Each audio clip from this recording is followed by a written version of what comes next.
안녕하세요, 여러분. 오늘은 교실 수업을 녹화하는 중이에요. 왜냐하면 백신 때문에 학교에 못 오는 친구들이 많아서 시험 범위를 나갈 수가 없어서 이번 주를 3시간을 다 날릴 수가 없어서 수업을 녹화해 주는 거 올리면 그걸 듣고 시험 공부를 하도록 합니다. 시험이 여기서 그대로 나오니까 일단 기본 이해는 해야 되기 때문에 수업을 하도록 할게요. 여러분의 교과서 310쪽 송미인곡과 진달래꽃이라고 되어 있는 단원입니다. 이 단원은 뭐냐면 학습 목표가 한국 문학에서 여성 화자, 화자는 시에서 말하는 사람이죠. 여성 화자의 전통이 어떻게 계승되어 왔는지 오늘날까지 그런 걸 위주로 배울 거예요.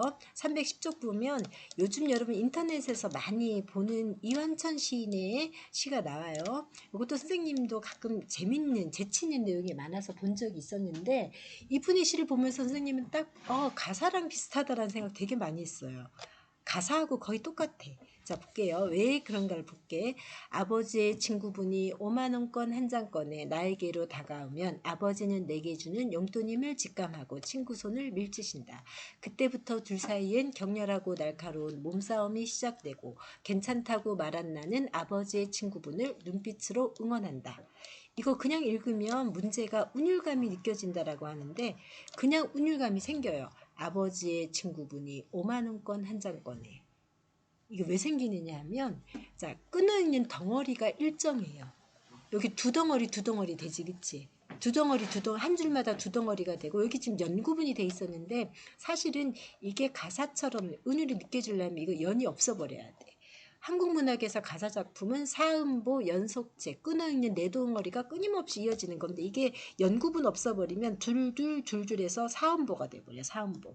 사음보가 연속되는 전통 가사문학하고 똑같아요 이게. 그래서 이분이 우리나라 가사문학 작품을 패러디했구나라는 느낌이 살짝은 들긴 했는데 이런 거 인터넷에 많이 나오더라고. 자, 이게 왜 이렇게 익숙하냐 하면 우리나라 전통 문학의 굉장히 중요한 큰 축을 이루는 가사 문학의 이 가장 기본 형태가 지금 본 그 시예요. 일단 내용부터 볼게요. 이별의 정한과 여성하자라고 나오는데 한국의 전통시에서는 내용은 주로 이별의 정한, 이별을 다루고 여성화자가 많이 나온다.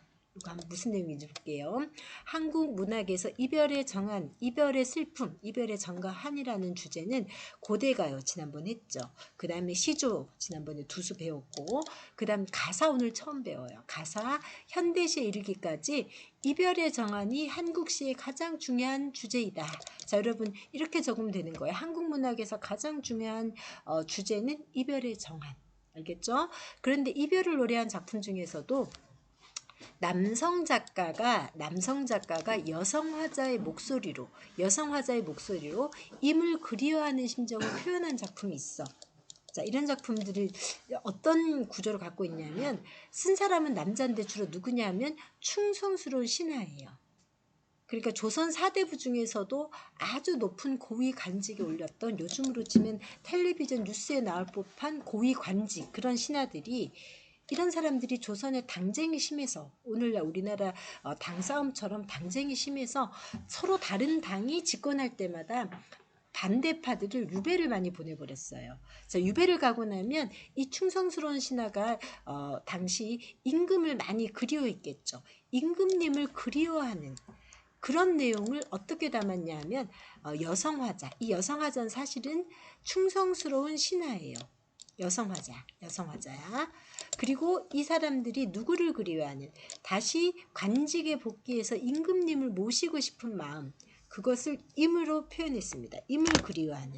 그래서 사실은 겉보기에는 그냥 우리가 읽으면 남녀간의 사랑 노래 같지만 조선 전기 양반 사대부들의 임에 대한 임금님에 대한 그리움을 노래한 시예요. 자, 충신연주지사라고 합니다. 충성스러운 신하가 임금님을 연모하는 노래 그런 뜻이에요. 충신연주지사라고 해. 자, 이런 문제를 낼 수 있는 거예요. 자, 조선시대 충신연주지사의 내용과 표현 방법을 두 가지 키워드로 설명하세요. 라고 하면 내용은 이별의 정환입니다. 근데 이 이별의 정환은 어떻게 표현되어 있냐면은 여성 화자의 목소리로 임을 그리워하는 형태로 표현되어 있는데, 이때 여성 화자는 신하이고 임은 그리워하는 임금님이다. 이렇게 표현해 주면 되는 거예요. 충신 연주지사는 임금 신하의 사회적 관계인 충을 남성 여성의 개인적 관계인 그리움으로, 충을 그리움으로, 사회적 관계인 충을 개인적 관계인 그리움으로 바꾸어 표현한 것입니다.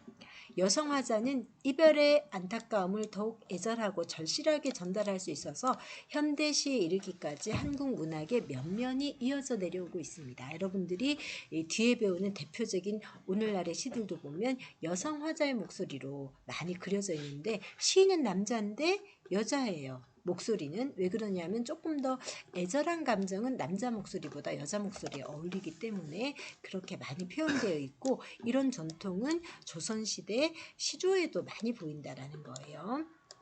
그 대표적인 작품인 가사 보겠습니다. 가사는 시조와 함께 조선시대를 대표하는 문학 갈래입니다. 지난 시간에 여러분들이 시조에 대한 모든 내용을 3차 시에 걸쳐서 다 배웠어요. 복습하세요. 그게 시험 문제 나옵니다. 가사는 시조와 함께 조선시대를 대표하는 문학 갈래입니다. 조선시대를 대표할 만한 문학 작품이야. 조선 전기에는 주로 사대부가 시조와 가사를 창작했다. 시조 때 배웠죠. 시조가 짧은 형태, 우리가 사설 시조 가기 전에는 시조는 3장 6구 45자 내외의 단형이라면, 이게 짧다 보니까 감정을 압축하고 이렇게 압축해야 된다는, 그리고 하고 싶은 말을 다 못하는 그런 단점이 있었어요. 그 가사는 아주 길어. 그냥 사음보를 쭉 쓰기만 하면 돼. 옆에 이 시처럼 용돈이라는 시처럼 사음보를 쭉 쓰기만 하면 되기 때문에 아주 길게 갈 수 있어서 긴 형식의 노래입니다. 긴 형식. 그래서 가사를 얘기할 때는 사음보가 연속된다, 사음보 연속체다라고 합니다. 음보란 뭐냐면 끊어있는 덩어리라고 했죠. 시조도 초장, 중장, 중장에 네 덩어리 사음보가 있는데, 이거는 세 줄밖에 없는 3장 형태라면, 가사는 계속 연속돼요. 어떤 가사는 책 한 권이 가사야. 그냥 3부 쭉 연속돼요. 요즘으로 치면 여러분 긴 랩이라고 생각하면 돼. 쭉 부르는 거야 그냥. 일부 가사는 마지막 행이 시조의 종장과 유사한 방식. 그러니까 우리나라 시는 마지막엔 항상 감정을 마무리해서 표현해요. 그 감정 마무리 표현 방식이 제망매가의 결사, 그다음 시조의 종장, 가사도 길게 연속되지만 마지막 행은 시조의 종장과 유사한 방식이란 건 뭐냐면 감탄사, 삼음절의 감탄사로 시작된다는 건데, 유사한 방식으로 마무리되기도 합니다. 또한 가사는 길이에 제한이 없어서 강호에서 누리는 삶의 표현, 양반 사대부들, 유배지에서의 삶과 정서, 이게 주로 충신 연주지사의 내용으로 많이 나오고, 여행의 경험과 느낌을 다양한 내용을 담을 수 있었습니다. 조선 후기에는 양반 부녀자와 평민 계층으로 작자층이 확대되어서 현실적인 삶을 그린 가사도 나타났습니다. 조선 말기에는 개화가사라고 해서 현실 비판을 주제로 한 어려운 기울어가는 나라를 걱정하고 지배층을 비판하는 내용의 가사가 많이 창작되었습니다. 자, 그럼 여러분 시조와 함께 조선의 대표적인 문학 갈래 가사를 보는데, 가사를 여러분 한 장 넘겨봐요. 312쪽 넘겨보면 사실은 이거 인문계 학생들도 공부하기 되게 힘들어해요. 왜냐하면 일단 시조는 어려워도 세 줄만 하면 되는데, 이거는 끝이 없단 말이야. 이렇게 끝이 없이 길어요. 이런 게 몇 장이 돼 있어. 이런 게 몇 장이 돼 있기 때문에 굉장히 어려워해요. 그리고 조선 후기에 이 장편 기행 가사들은 막 책 한 권이라서 공부하기 어려워해서, 대표적으로 교과서에는 상충곡, 삼위인곡, 성미인곡 요거 정도만 실려요. 정철이 가장 대표적인데, 자, 그래서 선생님이 우리는 이거 안 할 거예요. 여기 312쪽에 이런 거 안 하고 옆에 한글로 오늘날의 말로 번역된 것만 그냥 읽고, 이런 내용이 담겨 있다라는 것만 할 것은 쭉 읽을게. 쭉 읽고 학습 활동에서 내용 정리만 해줄게. 이거 본문 외울 필요 없어요. 가사가 아까 얘기한 것처럼 이건 알아야 돼. 대신에 입에 대한 그리움을 얘기하는 여성 화자인데, 이 여성 화자는 이 송미인곡에서는 유배간 여성 정철이에요. 유배간 정철이 임금님을 그리워하는 충신 연주지사의 노래다. 그것만 알면 돼. 제목이 원래 사미인곡이라는 게 있어요. 사미인곡. 미인을 생각하는 노래, 사모하는 노래란 뜻인데 그것이 한 편이 지어지고 그것의 속편으로 속미인곡이 지어져서 속미인곡이라고 합니다. 정철은 조선시대에 유명한 보세요.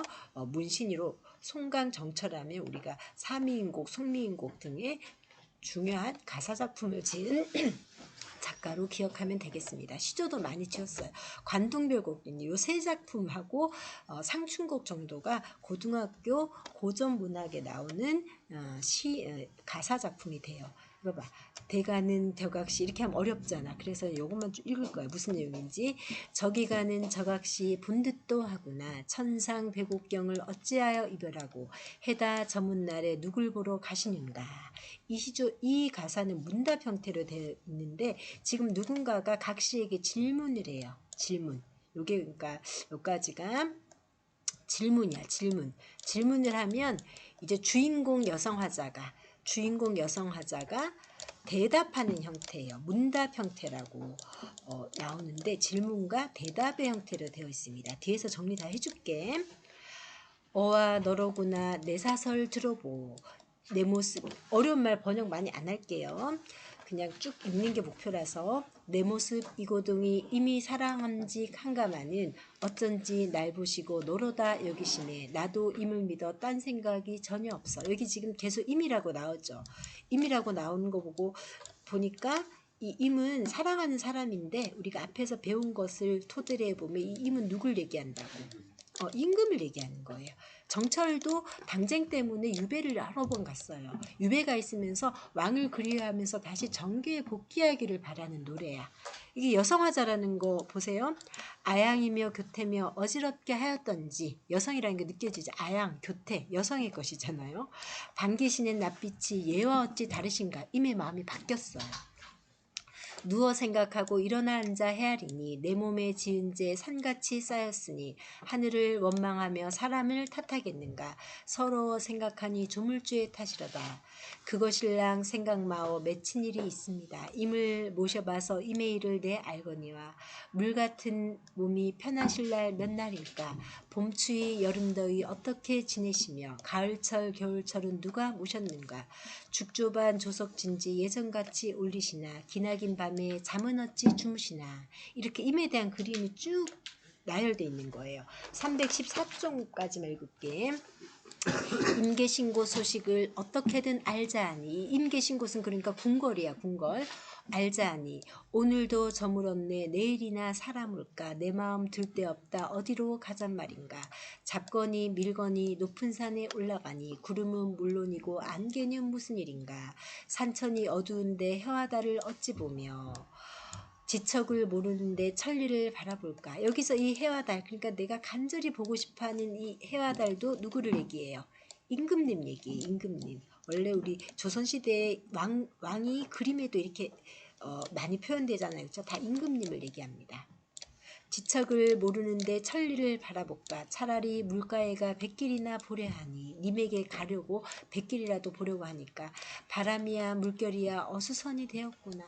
바람과 물결이 어수선해서 님에게 못 가게 해. 이 바람하고 물결 뭘 얘기할까요? 이것은 임금님에게 가는 길을 막는 간신배들을 얘기합니다. 뒤에 정리되어 있어요. 본문에서는 이런 내용이다. 여러분들이 구경만 하면 돼. 간신배들을 얘기합니다.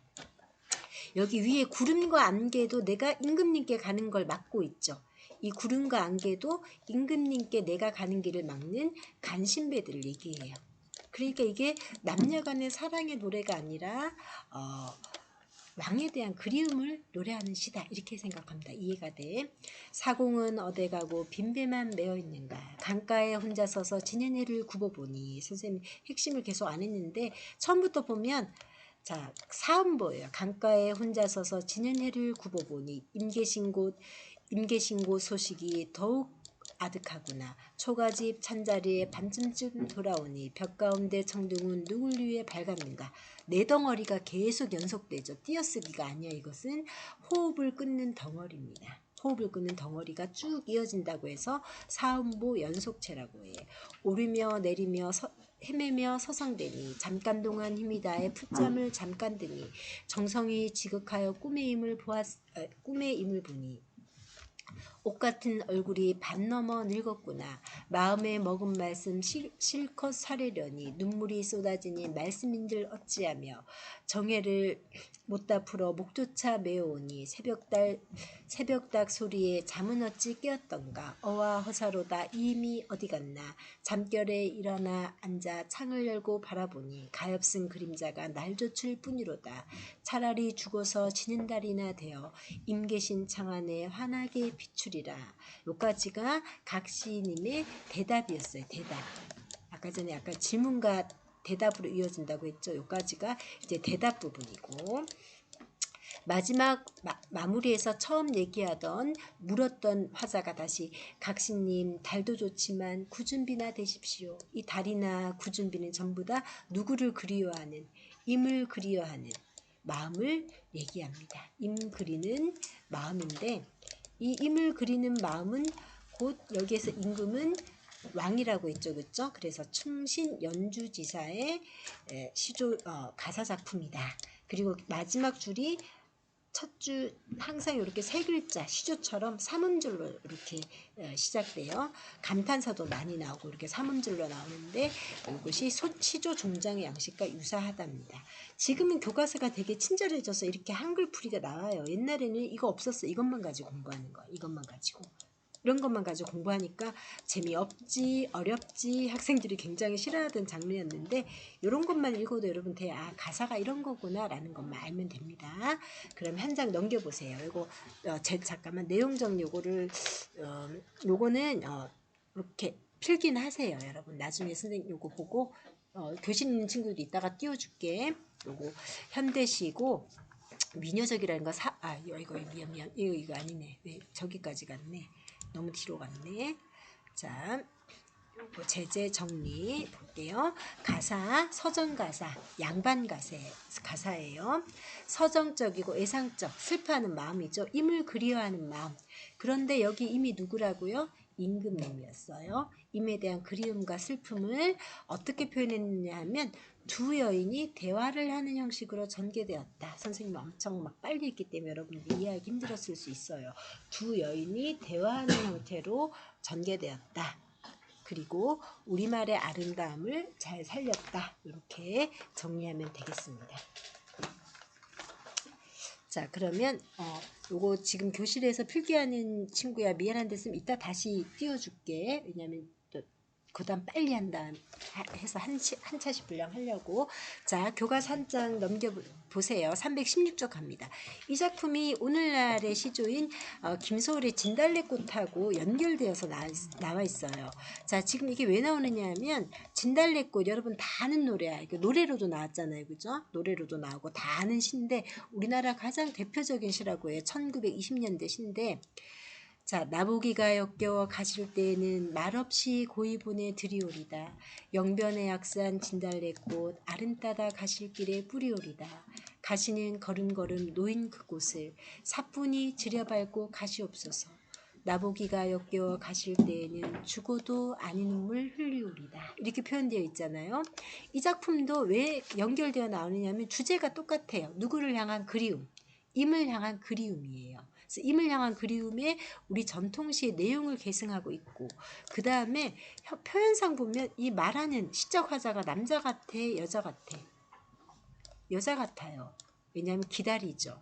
말없이 보내드리죠. 이런 소극적인 뭐랄까 내향적인 여성 화자의 목소리로 그려져 있어요. 그래서 전통시의 이별의 정환을 여성 화자의 목소리로 잘 담았다.